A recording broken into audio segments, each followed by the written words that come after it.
नसल्याने प्रियंका गांधी यांचं नाव समोर आणलंय। मात्र प्रियंका गांधींची तुलना इंदिरा गांधींशी होऊच शकत नाही। काँग्रेसला याचा फारसा फायदा होणार नाही असं वक्तव्य केंद्रीय मंत्री रामदास आठवले यांनी केलंय। गोपीनाथ मुंडेंचा मृत्यू अपघातातच झाला त्यावरती संशय व्यक्त करणं योग्य नाहीये असंही ते म्हणाले। तर निवडणूक आयोगाला बॅलेट पेपरवर निवडणूक घ्यायची असेल तर आमची काहीच हरकत नाहीये। आमची टीम इतकी स्ट्रॉंग आहे की 2019 ची मॅच आम्ही जिंकल्याशिवाय राहणार नाही असा विश्वासही त्यांनी यावेळी व्यक्त केलाय। ते कल्याणमधल्या कोकण महोत्सवाच्या कार्यक्रमात बोलत होते।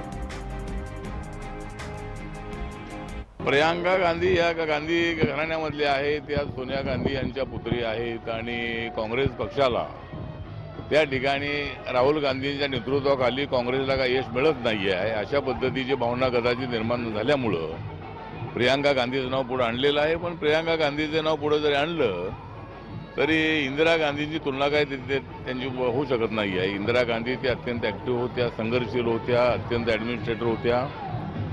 आता प्रियंका गांधींना जरी राजकारणामध्ये सक्रिय केलेलं असलं तरी काँग्रेसला त्याचा फारसा फायदा होणार नाही आहे। त्यांना उत्तर प्रदेशचं इन्चार्ज करण्यात आलेलं आहे, त्यामुळे उत्तर प्रदेशमध्ये बीजेपी नंबर 1ला एकदम स्ट्रॉंग आहे। त्यानंतर सपा बसपाचा अलायन्स आहे।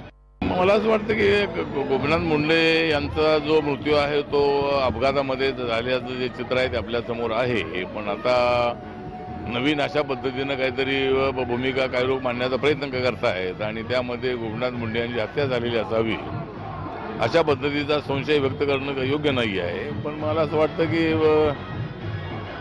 सुरुवातीपासून आपण पाहिलेलं आहे की गोपीनाथ मुंडे यांचा जो अपघात आहे तो अपघात झालेला आहे आणि अपघातामध्ये त्यांचा मृत्यू झालेला आहे।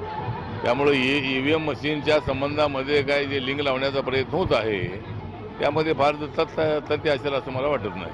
पूर्वी बॅलेट पेपरवरतीच आपली निवडणूक असायची, पण त्या प्रक्रियेला थोडासा वेळ लागतो आहे।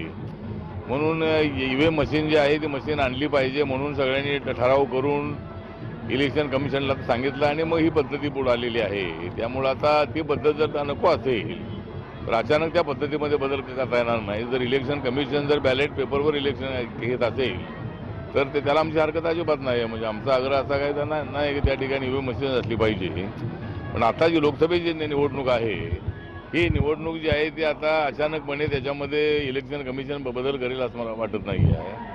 पण जर इलेक्शन कमिशनने जर ईव्हीएम मशीन शिवाय बॅलेट पेपरवर इलेक्शन घ्यायची असा निर्णय घेतला तर आमचा त्याला पाठिंबा राहील।